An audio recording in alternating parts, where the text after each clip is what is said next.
Good afternoon, नमस्कार, आदाब, सत श्री अकाल, वेलकम, सुस्वागतम सभी लोगों का। जी, क्लास लाइव हो चुकी है पूरी तरीके से। सारे के सारे लोग जल्दी से यहाँ पर मौजूद हो जाइए।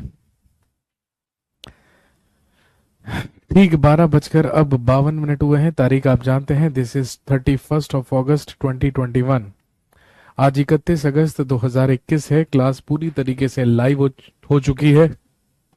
सारे के सारे लोग जल्दी से मौजूद हो जाएंगे और फटाफट से मुझे याद दिला दीजिए कि लास्ट क्लास में हम लोग कहाँ तक पहुंच चुके थे, कहाँ तक पढ़ चुके थे।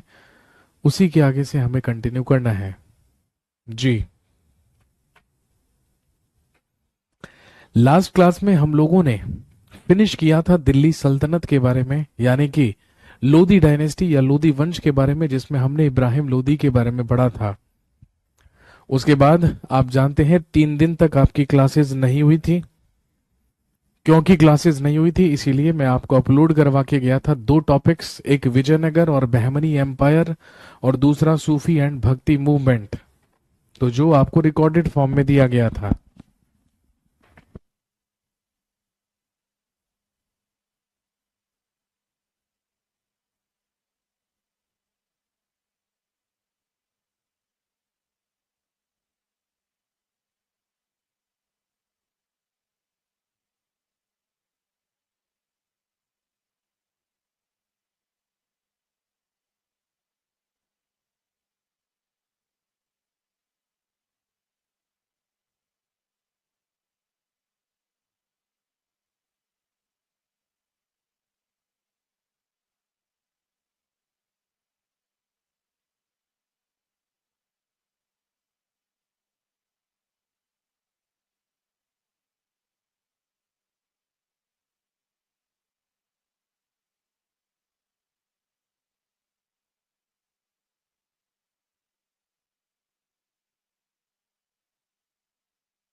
हाँ जी, तो आप जानते हैं मैंने आपको बताया था कि जब अगली क्लास में हमारी मुलाकात होगी तो हम बात करेंगे मुगल डायनेस्टी या मुगल वंश के बारे में।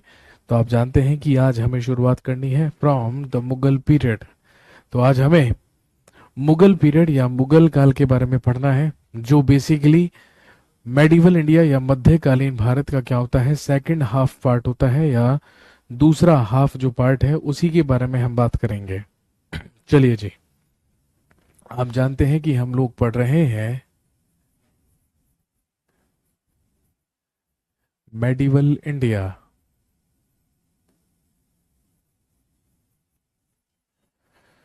मध्यकालीन भारत।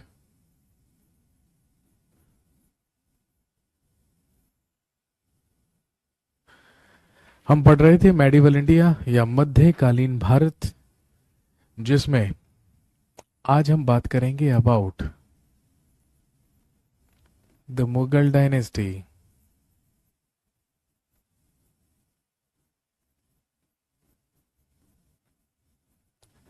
या मुगल वंश के बारे में। आज हम बात करेंगे मुगल डायनेस्टी या मुगल वंश के बारे में। और दोस्तों ध्यान रखेंगे, मेडिवल इंडिया में मुगल डायनेस्टी हमें पढ़ना है 1526 से लेकर 1707 तक, 1526 ईस्वी से लेकर 1707 ईस्वी तक मुगल डायनेस्टी, मुगल पीरियड हम मेडिवल इंडिया में पढ़ेंगे, मध्यकालीन भारत में पढ़ेंगे। लेकिन जो मुगल डायनेस्टी है, जो मुगल वंश है, वो 1857 तक चलेगा। कहने का मतलब 1707 से लेकर 1857 तक का जो पीरियड है, जो 150 साल का पीरियड है, उसे हम पढ़ेंगे डाउनफॉल ऑफ मुगल एम्पायर के नाम से या मुगल साम्राज्य के पतन के नाम से, जिसमें हम लेटर मुगल्स या उत्तरवर्ती मुगल शासकों के बारे में बात करते हैं। सबसे पहला पॉइंट लिखेंगे, Mughal period is known as, Mughal period is known as second golden era of Indian history. Mughal काल को भारतीय इतिहास का दूसरा स्वर्ण काल कहा जाता है। Mughal period is known as second golden era of Indian history. Mughal काल को भारतीय इतिहास का दूसरा स्वर्ण काल कहा जाता है। पहला स्वर्ण काल हम ऑलरेडी बात कर चुके हैं कि गुप्ता पीरियड को कहा जाता था, गुप्त काल को कहा जाता था। लेकिन यदि हम सेकंड गोल्डन एरा की बात करें या द्वितीय स्वर्ण काल के बारे में बात करें तो वो कहलाता है मुगल पीरियड या मुगल काल।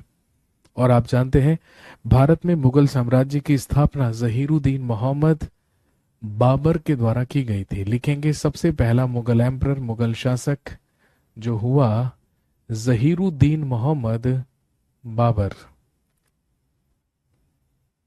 1526 ईस्वी से लेकर 1530 ईस्वी तक भारत का सबसे पहला मुगल बादशाह हुआ बाबर।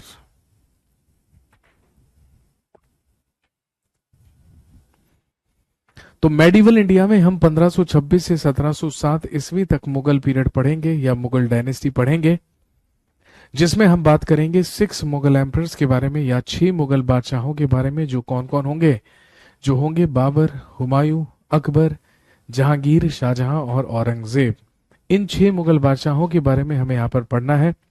और हुमायूं के ही कंटेम्प्रेरी, हुमायूं के ही समकालीन या उसी के शासनकाल के समकालीन हम एक और डायनेस्टी पढ़ेंगे जो कहलाती है सूरी डायनेस्टी या सूरवंश, जिसमें हम शेरशाह सूरी और उसके सक्सेसर्स या उत्तराधिकारियों के बारे में बात करेंगे। सबसे पहले बात करते हैं बाबर के बारे में। Babur was born on 14th of Feb 1483 in Fergana, Turkey. लिखिए बाबर का जन्म, बाबर का जन्म 14 फरवरी सन 1483 ईस्वी में तुर्की के परगना नामक स्थान पर हुआ।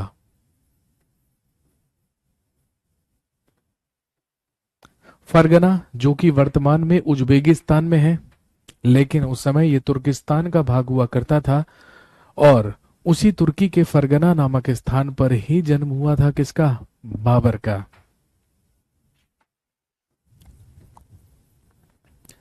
His father was Umar Sheikh Mirza. लिखेंगे इसके पिता का नाम उमर शेख मिर्जा था, जो बिलोंग किया करता था किसकी फैमिली से? तैमूर की फैमिली से। और इसकी माता का नाम था कुतलुग निगार बेग। इसकी माता का नाम था कुतलुग निगार बेग, जो कि चंगेज खां की फैमिली से बिलोंग करती थी। कहने का मतलब अपने पिता के पक्ष से या अपने पितृ पक्ष से बाबर तैमूर का 5वां वंशज और अपनी मातृ पक्ष से ये चंगेज खान का 14वां वंशज हुआ करता था। और क्योंकि बाबर का संबंध चंगेज खान से भी था या कि मंगोलों से भी था, इसीलिए मंगोल से ही इस वंश का नाम क्या पड़ा है? मुगल वंश पड़ा है। और ध्यान रखेंगे क्योंकि ये तैमूर का वंशज भी था, इसीलिए मुगल वंश को तैमूरी वंश या तैमूरी डायनेस्टी भी कहा जाता है। इसके पिता का नाम उमर शेख मिर्जा हुआ करता था, जो एक छोटी सी रियासत जो तुर्किस्तान का फरगना नामक स्थान हुआ करती थी वहीं पर शासन किया करता था। लेकिन ध्यान रखेंगे जब बाबर की उम्र मात्र 11 वर्ष थी तो 11 वर्ष की आयु में ही इसके पिता उमर शेख मिर्जा की डेथ हो गई। और इसके पिता की मृत्यु के बाद ये सिर्फ 11 साल की उम्र में ही फरगना का शासक बन गया। लिखेंगे in 1494 at the age of 11 years he became the ruler of Fergana after his father's death. अपने पिता की मृत्यु के बाद ये फरगना का अगला शासक बना। अपने पिता की मृत्यु के बाद ये फरगना का अगला शासक बना। और जैसे ही फरगना का शासक बना तो आप जानते हैं कि आसपास जितने भी रूलर्स थे, जितने भी शासक थे, उन सब ने इस बात का फायदा उठाकर या इसकी कमजोरी का फायदा उठाकर इस पर अटैक कर दिया, क्योंकि सबने इसे मात्र 11 वर्ष का एक बालक समझा, एक बच्चा समझा। इसीलिए मजबूरन बाबर को फरगना छोड़कर भागना पड़ा और वहां से जाकर इसने अधिकार किया किस पर? उज्बेकिस्तान के ही एक और स्थान पर जिसका नाम था समरकंद। लिखेंगे from 1494 to 1502 he ruled in Samarkand, Turkey. इसने तुर्की के समरकंद में शासन किया। वो समरकंद जो कभी तैमूर लंग की ही राजधानी हुआ करती थी, कैपिटल हुआ करती थी, किंगडम हुआ करती थी, उसी पर जाकर अधिकार किया बाबर ने। लेकिन ध्यान रखेंगे कुछ ही समय, 8 वर्ष तक ही ये यहां पर शासन कर पाया कि समरकंद में ही एक उज्बेक शासक जिसका नाम था शैबानी खान, उसी शैबानी खान के द्वारा बाबर को पराजित कर दिया गया और दोनों के बीच एक युद्ध लड़ा गया 1502 में, जो कहलाता है बैटल ऑफ सर ए पुल।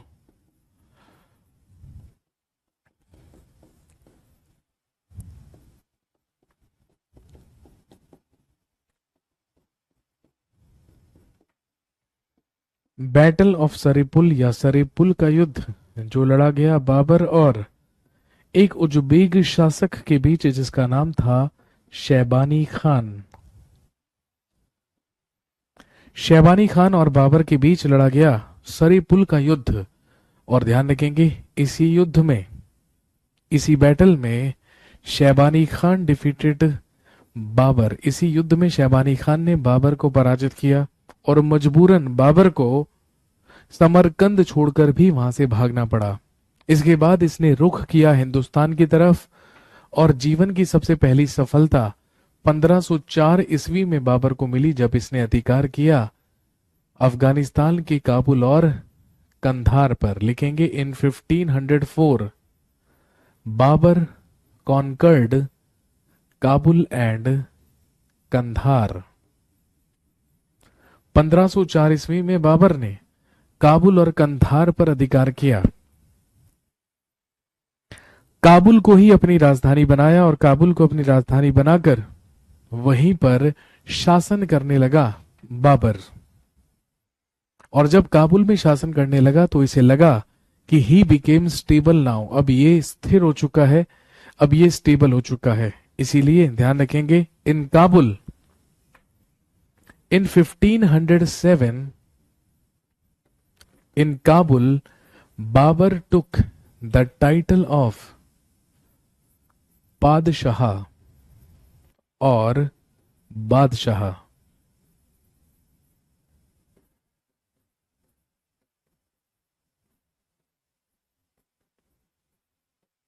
पंद्रह सौ सात ईस्वी में 1507 ईस्वी में काबुल में ही बाबर ने पादशाह या बादशाह की उपाधि धारण की। ही टुक द टाइटल ऑफ बादशाह और बादशाह। अभी तक इसकी पैतृक उपाधि, फैमिली टाइटल चला आ रहा था मिर्जा। कहने का मतलब इसका नाम अभी तक था जहीरुद्दीन मोहम्मद बाबर मिर्जा, लेकिन अपने नाम से मिर्जा टाइटल हटाकर इसने मिर्जा के स्थान पर लगाया बादशाह and he became Zahiruddin Mohammad Babur बादशाह, और ये बन गया जहीरुद्दीन मोहम्मद बाबर बादशाह। और इसने घोषणा की कि मेरे बाद मुगल साम्राज्य में जितने भी शासक होंगे वो सभी बादशाह की उपाधि धारण करेंगे। यही कारण है अभी तक हम पढ़ रहे थे दिल्ली सल्तनत के सुल्तानों के बारे में, लेकिन अब बाबर से लेकर बहादुर शाह जफर तक, बाबर से लेकर बहादुर शाह जफर तक हम बात करेंगे किसके बारे में? बादशाहों के बारे में, या मुगल एम्परर्स या मुगल बादशाह के बारे में।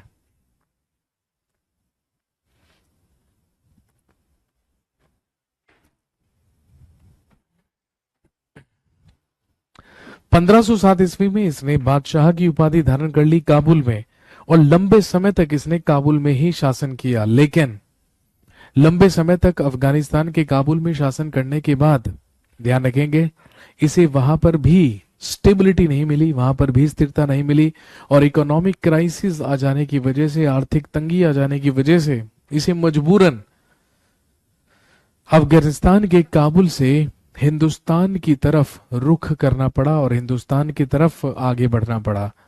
और आप जानते हैं कि जब इसे अफगानिस्तान में भी स्टेबिलिटी नहीं मिली तो बस फिर क्या था, इसने डिसाइड किया कि ये हिंदुस्तान जाएगा और हिंदुस्तान से ही लूटपाट करके आएगा और खुद को आर्थिक रूप से स्थिर बनाएगा या इकोनॉमिकली स्टेबल बनाएगा।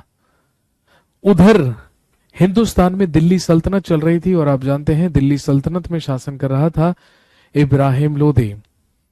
1517 ईस्वी में घटोली के युद्ध में इब्राहिम लोदी हारा था मेवाड़ के राणा सांगा से। इसी के 2 साल के बाद लिखेंगे first attack in India, Babur का हिंदुस्तान में प्रथम आक्रमण।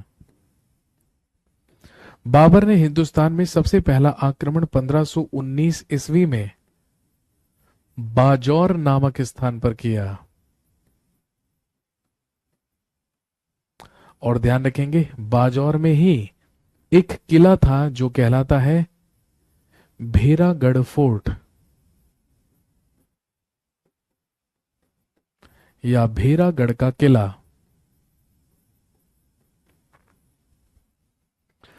1519 ईस्वी में बाबर ने हिंदुस्तान में अपना सबसे पहला अटैक, अपना सबसे पहला आक्रमण 1519 ईस्वी में सिंध के बाजौर नामक स्थान पर भेरागढ़ के किले पर किया। और यही वो बाबर का हिंदुस्तान में सबसे पहला आक्रमण था जिसमें ही यूज्ड कैनन्स एंड एक्सप्लोजिव्स।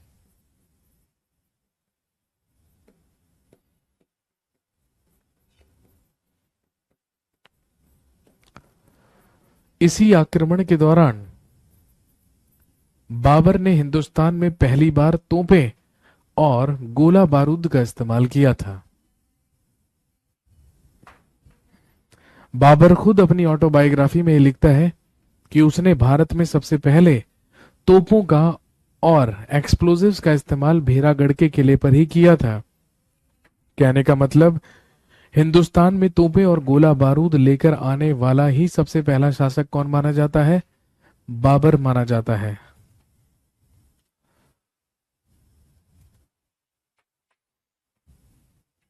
इसके बाद लिखेंगे इन 1520 एंड 21। इसके बाद 1520 और 21 ईस्वी में Babur did another 3 attacks in Sindh and Kashmir. 1520-21 में बाबर ने सिंध और कश्मीर पर और 3 बार आक्रमण किए। कहने का मतलब हिंदुस्तान में बाबर की कुल आक्रमणों की संख्या कितनी हो चुकी थी? 4। ये 4 बार हिंदुस्तान में अटैक कर चुका था।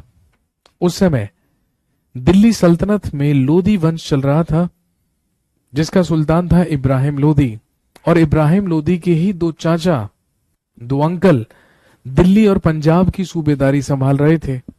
पंजाब का सूबेदार हुआ करता था दौलत खान लोदी, और दिल्ली की सूबेदारी संभाल रहा था आलम खान लोदी। और ध्यान रखेंगे ये इब्राहिम लोदी के चाचा हुआ करते थे, और इब्राहिम लोदी के शासन से खफा थे, असंतुष्ट थे और चाहते थे किसी तरीके से इब्राहिम लोदी को मरवा दिया जाए और दिल्ली सल्तनत पर अधिकार कर लिया जाए। जब बाबर ने सिंध और कश्मीर में आकर 4 आक्रमण किए और चारों आक्रमणों में भारत में लूटपाट की, तो इस बात की जानकारी पंजाब में मिली किसको? दौलत खान लोदी को। और जब दौलत खान लोदी को पता चला कि तैमूर का एक वंशज बाबर हिंदुस्तान में लूटपाट करने के उद्देश्य से आया है, तो इसी दौलत खान लोदी ने आलम खान लोदी के साथ मिलकर ये स्ट्रेटेजी बनाई, ये रणनीति बनाई।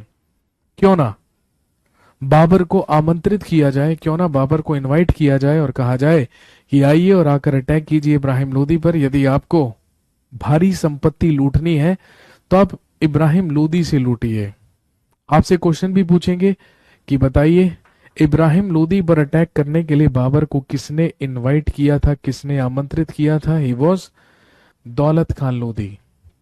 लिखेंगे Daulat Khan Lodi invited Babur to attack on Ibrahim Lodi. Daulat Khan Lodi ने ही बाबर को इब्राहिम लोदी पर आक्रमण करने के लिए आमंत्रित किया।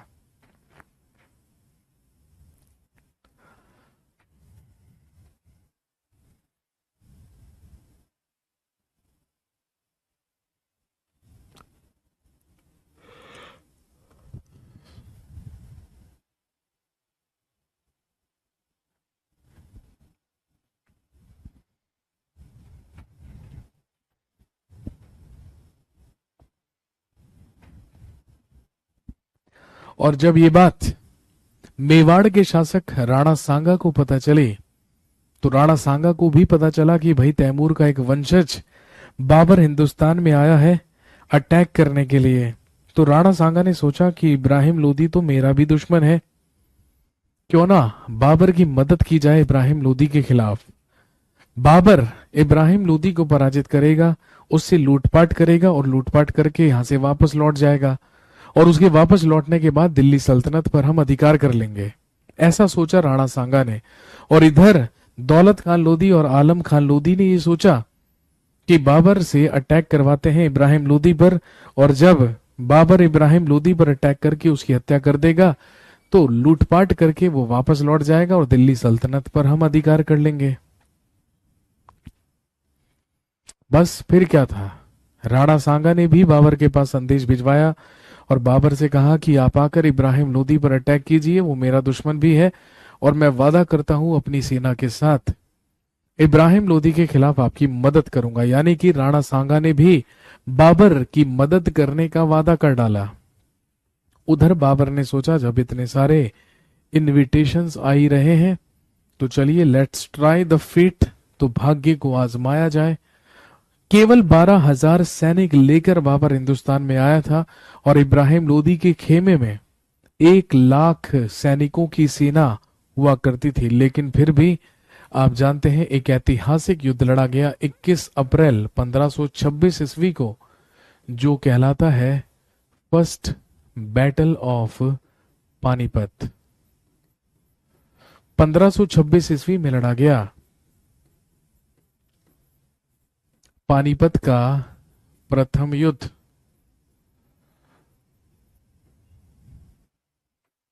जो लड़ा गया बाबर और इब्राहिम लोदी के बीच। In this battle Babur defeated and killed Ibrahim Lodi.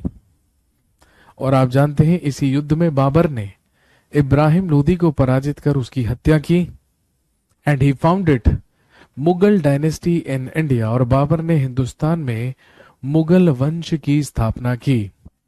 और अभी मैंने आपको बताया था मुगल वंश की स्थापना 1526 ईस्वी में हुई थी, जो की गई थी बाबर के द्वारा।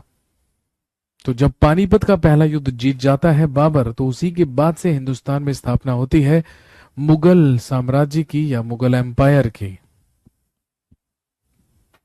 लेकिन इस युद्ध को जीतना इतना ज्यादा इजी नहीं था। आपसे पूछेंगे कि बताइए पानीपत के पहले युद्ध के दौरान बाबर ने किस युद्ध नीति का इस्तेमाल किया था?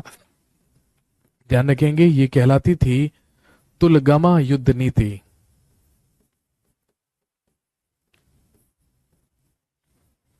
इस युद्ध को जीतने के लिए तुलगामा युद्ध नीति का इस्तेमाल किया गया था और तोपों को सजाने के लिए उस्मानी आर्ट या उस्मानी विधि का इस्तेमाल किया गया था।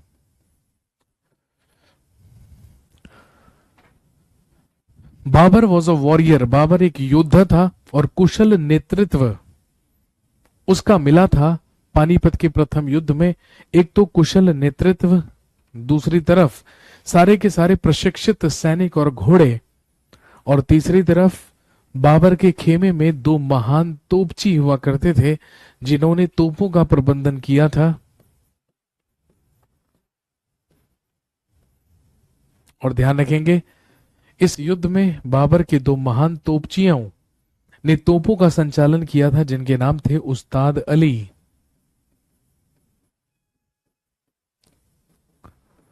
और दूसरा था मुस्तफा खान।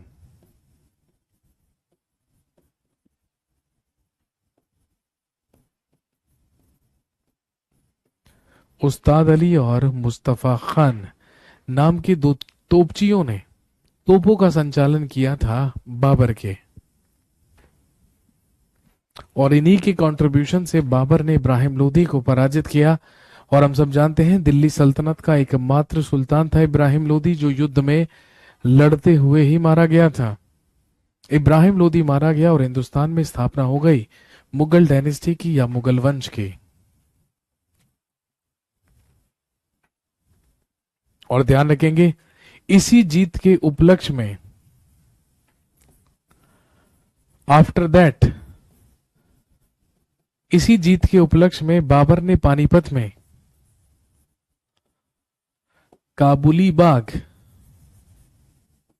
और काबुली मस्जिद का निर्माण करवाया।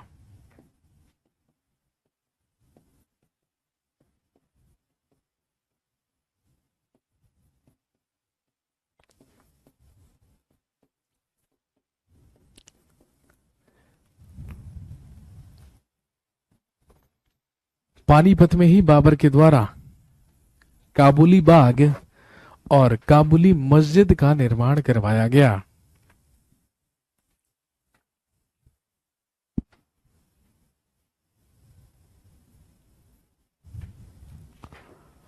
और इतना ही नहीं, इसके बाद बाबर ने अपने बड़े बेटे हुमायूं को आदेश दिया और कहा कि लोदियों के खजाने पर अधिकार कीजिए और पहुंचिए कहां पर, मुगलों की सबसे पहली राजधानी। भाई दिल्ली सल्तनत की जो आखिरी राजधानी थी वही मुगलों की सबसे पहली राजधानी बनी, और आप जानते हैं जो कौन सी थी, आगरा। हुमायूं को आगरा भेजकर बाबर निकल पड़ा इस जीत का जश्न मनाने के लिए अफगानिस्तान के काबुल और कंधार, और वहीं पर जाकर लिखेंगे बाबर इश्यूड सिल्वर कॉइन्स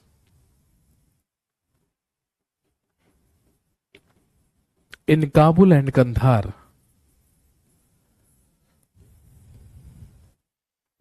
लिखेंगे बाबर ने काबुल और कंधार में चांदी के सिक्के चलवाए।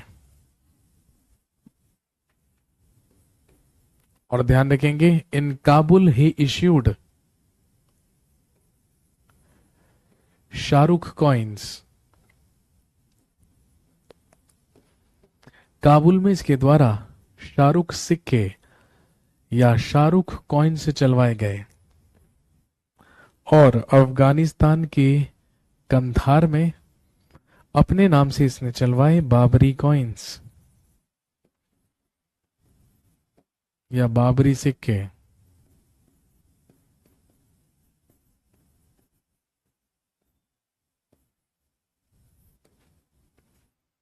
काबुल में शाहरुख कॉइन्स, शाहरुख सिक्के, और कंधार में बाबरी कॉइन्स चलवाए गए बाबर के द्वारा। लिखेंगे he gifted a silver coin to every citizen of Kabul. इसने काबुल के प्रत्येक नागरिक को एक चांदी का सिक्का उपहार में दिया।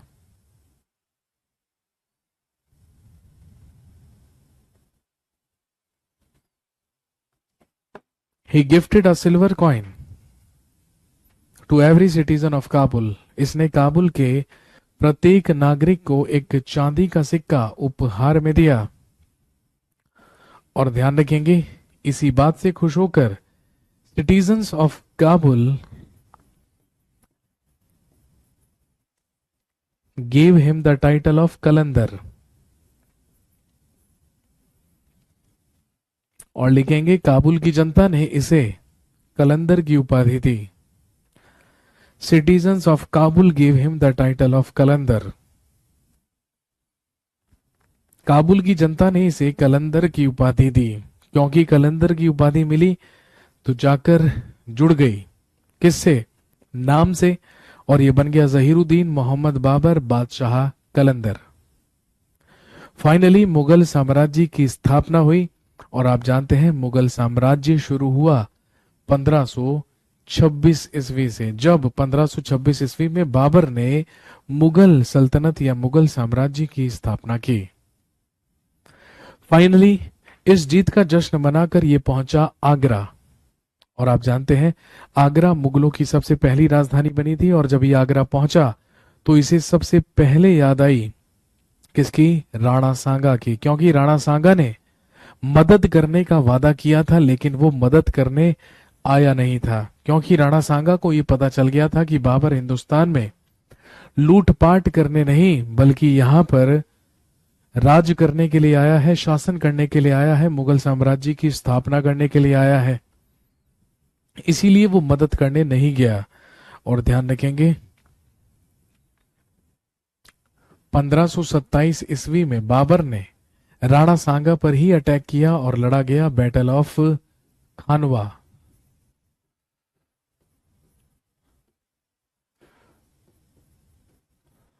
खानवा का युद्ध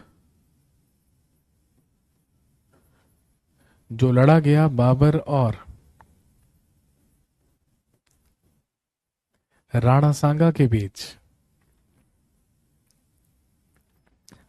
हम पहले पढ़ चुके हैं राणा सांगा का वास्तविक नाम संग्राम सिंह था जो मेवाड़ का शासक हुआ करता था। बैटल ऑफ खानवा, खानवा का युद्ध लड़ा गया जिसमें राणा सांगा की तरफ से दो और लोग इसकी मदद कर रहे थे। एक इब्राहिम लोदी का छोटा भाई जिसका नाम था महमूद लोदी। इब्राहिम लोदी का ही चचेरा भाई कजन हुआ करता था महमूद लोदी। पानीपत के पहले युद्ध में इब्राहिम लोदी तो मारा गया था लेकिन जीवित बचा था महमूद लोदी। उस महमूद लोदी ने हाथ मिला लिए राणा सांगा से और एक और राजपूत शासक जो मालवा का शासक हुआ करता था जिसका नाम था मेदनी राय।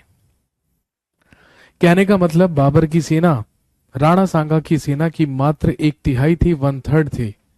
लेकिन बाबर ने अपनी सैनिकों में जोश भरते हुए जिहाद का नारा दिया और कहा कि यदि हिंदुस्तान में इस्लाम धर्म का प्रचार करना है तो इसे युद्ध नहीं, क्या समझिए, धर्म युद्ध समझिए। This is a crusade. और धर्म युद्ध का मतलब ही तो क्या होता है? आप जानते हैं, जिहाद होता है। इस युद्ध में भी बाबर डिफीटेड राणा सांगा। बाबर के द्वारा राणा सांगा को पराजित किया गया। दो क्वेश्चन बनेंगे, किस युद्ध के दौरान बाबर के द्वारा जिहाद का नारा दिया गया था? तो ध्यान रखेंगे खानवा के युद्ध के दौरान जो उसने लड़ा था किसके खिलाफ? हम सब जानते हैं राणा सांगा के खिलाफ। और इसी युद्ध में राणा सांगा को पराजित करने के बाद लिखेंगे Babur took the title of Ghazi. इसी युद्ध में जीतने के बाद बाबर ने गाजी की उपाधि धारण की थी और यह बन गया जहीरुद्दीन मोहम्मद बाबर बादशाह कलंदर गाजी। गाजी का मतलब क्या होता है आप जानते होंगे, योद्धा। काफिरों का नाश करने वाला योद्धा ही क्या कहलाता है? गाजी कहलाता है। मतलब वो योद्धा जो काफिरों का नाश करे वही क्या कहलाता है? गाजी। और आप जानते हैं राणा सांगा तो मुसलमान नहीं था, वो तो काफिर ही था।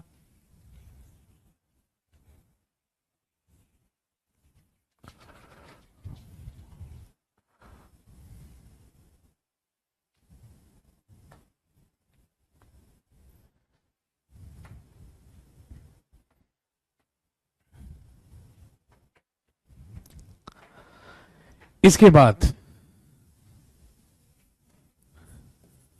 1527-28 ईस्वी में ही बनवाई गई बाबरी मस्जिद। और आप जानते हैं जो अयोध्या में बनवाई गई थी, जिसका निर्माण किसने करवाया था? बाबर के सेनापति ने, जिसका नाम था मीर बाकी।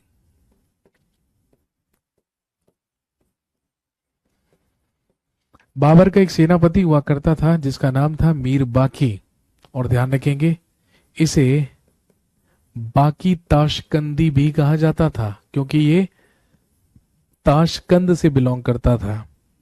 भाई ये तो आप जानते हैं ना, उज्बेकिस्तान की राजधानी है ताशकंद। ये ताशकंद से ही बिलोंग किया करता था, इसे बाकी ताशकंदी भी कहा जाता था।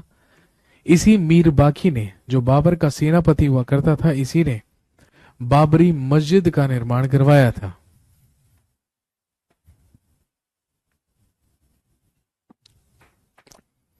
इसके बाद अगले ही साल 1528 में बाबर ने अटैक किया मालवा के शासक मेदिनी राय पर और लड़ा गया बैटल ऑफ चंदेरी।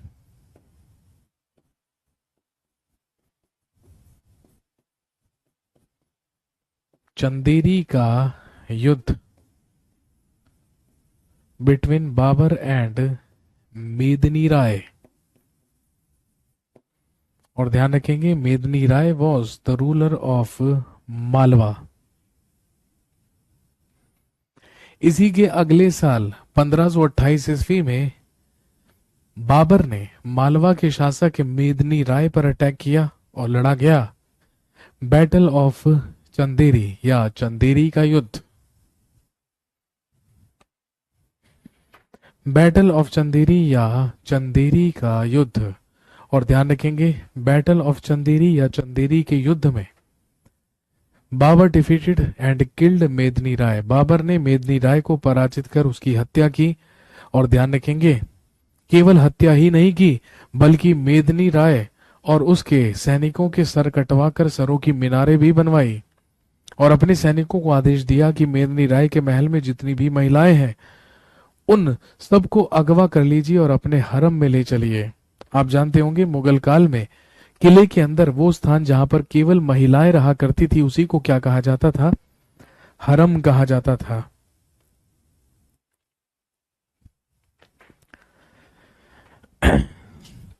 लेकिन जैसे ही बाबर के सैनिक मेदिनी राय के महल की तरफ बढ़े तो सारी की सारी महिलाओं ने आत्मदाह कर लिया या सामूहिक रूप से आग में कूदकर जौहर कर लिया। आपसे पूछेंगे कि बताइए किस युद्ध के दौरान बाबर ने सबसे पहले जौहर देखा था? किस युद्ध के दौरान बाबर ने सबसे पहले जौहर देखा था या जौहर के दर्शन किए थे? That was battle of Chanderi. वो था चंदेरी का युद्ध।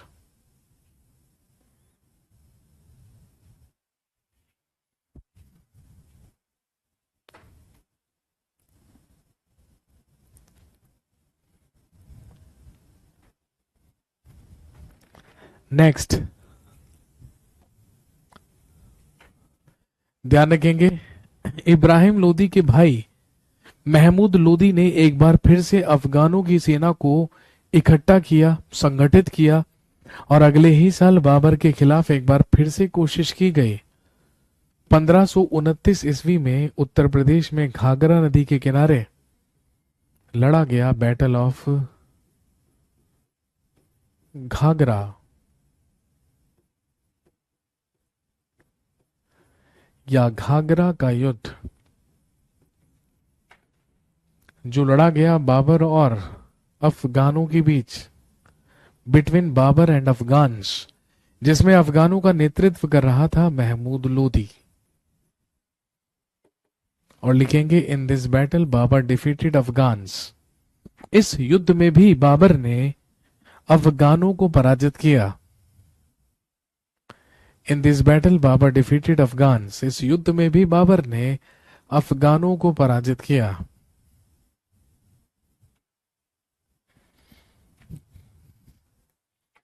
और ध्यान रखेंगे मुगल काल का पहला युद्ध माना जाता है, एकमात्र युद्ध माना जाता है जो जल और थल दोनों में लड़ा गया था, घाघरा का युद्ध।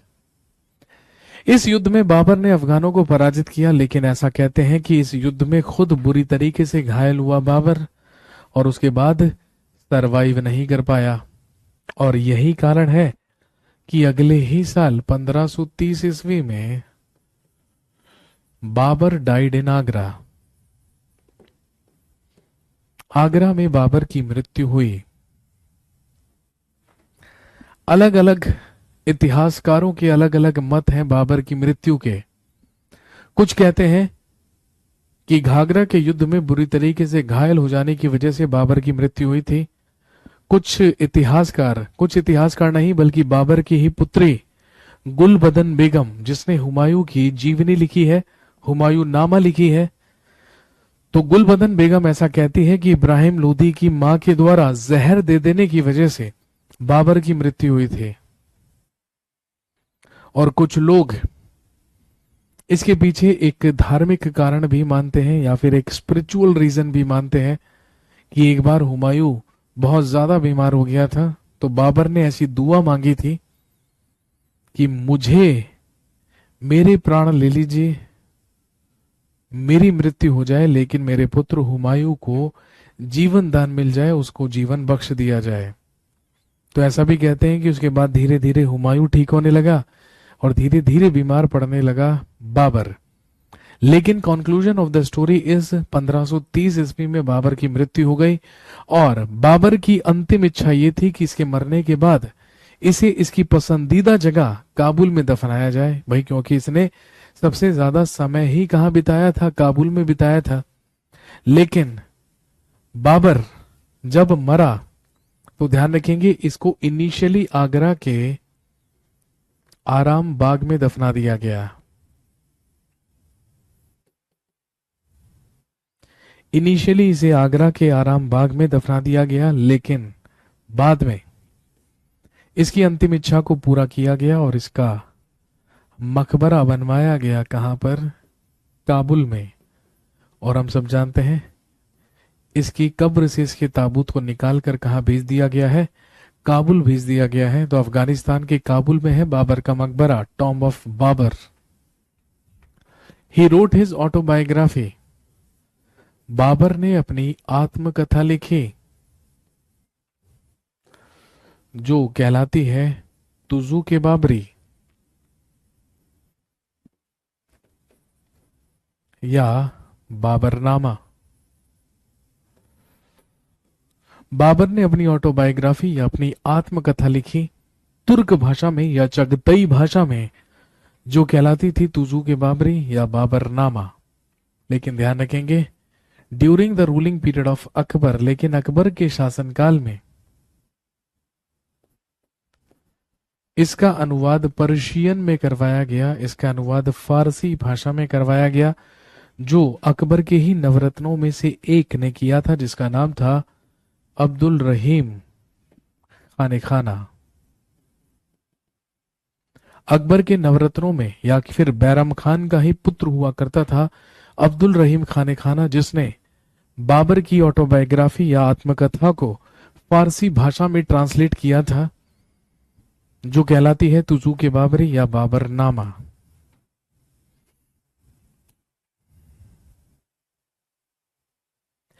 इसके अलावा आपको दो महत्वपूर्ण बातें और याद रखनी है। यदि आपसे पूछे कि बताइए बागवानी का शौक रखने वाला मुगल बादशाह कौन था? He was Babar. बाबर को बागवानी का बहुत शौक था। ये जहां भी जाया करता था वहां पर बाग का निर्माण जरूर करवाता था। इसने पानीपत में काबुली बाग बनवाया था और आगरा में ये जो आराम बाग है इसका निर्माण भी बाबर के ही द्वारा करवाया गया था, या जिसे रामबाग कहते हैं अब आगरा में। और इसके अलावा एक क्वेश्चन पूछते हैं कि बताइए ढोल और नगाड़ों का शौक रखने वाला मुगल बादशाह कौन कहलाता है? तो ध्यान रखेंगे ढोल और नगाड़ों का भी शौकीन मुगल बादशाह कौन हुआ करता था? बाबर हुआ करता था। फाइनली 1530 ईस्वी में बाबर की मृत्यु हुई और बाबर के मरने के बाद हम सब जानते हैं बाबर का सबसे बड़ा पुत्र भारत का अगला मुगल बादशाह बना, जिसका नाम था नसीरुद्दीन मोहम्मद हुमायूं। तो दैट्स ऑल अबाउट बाबर।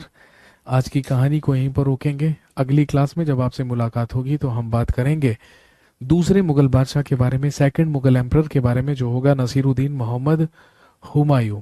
और बात करेंगे हुमायूं के बारे में, और फिर हुमायूं के बाद शेरशाह सूरी और उसके उत्तराधिकारियों के बारे में, और फिर हम बढ़ चलेंगे the most important person of Mughal dynasty who was Jalaluddin Mohammad Akbar. फिर हम जलालुद्दीन मोहम्मद अकबर के बारे में बात करेंगे। चलिए जी, आज के लिए इतना ही काफी है। अगली क्लास में मिलते हैं। थैंक यू सो मच, शुक्रिया, धन्यवाद। कल क्लासेस के टाइमिंग्स चेंज रहेंगे, प्लीज एक बार चेक कर लीजिएगा, क्योंकि आप जानते हैं कल मेरा बर्थडे है, कल मेरा जन्मदिन है, तो मुझे थोड़ा सा टाइम चाहिए होगा अपने लिए। तो कल की जो आपकी क्लास है छुट्टी नहीं रहेगी, मॉर्निंग में रहेगी, लेकिन जो टाइमिंग्स है वो आप प्लीज एक बार चेक कर लीजिएगा। थैंक यू सो मच, शुक्रिया, धन्यवाद।